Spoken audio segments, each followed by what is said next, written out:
Hii Ramadhani ni nafasi nyingine sana tena ndugu zangu ya kurekebisha uhusiano wako na Qur'an, na baada ya hapo inshallah tutaendelea mpaka mwisho wa uhai wetu.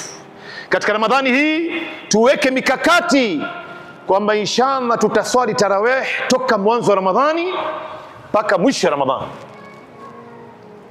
Si leo Ramadhani inapoanza tunajazana misikitini, tarawih inakosa nafasi, baada ya wiki ile nguvu inaanza kupungua.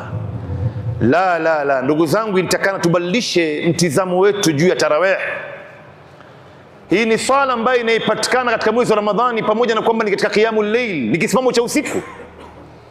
Inaitwa swala ya witri ni qiyamul layl, swala ya tahajjud ni qiyamul layl, na hii ni swala ya tarawih ambayo haipatikani ila katika mwezi wa Ramadhani. Na hii swala namna fadhila yake ilivyokuwa kubwa, lao mtu angelijua basi wallahi asingekosa hata usiku mmoja kukosa tarawih. Lakini baadhi ya watu wanashindwa.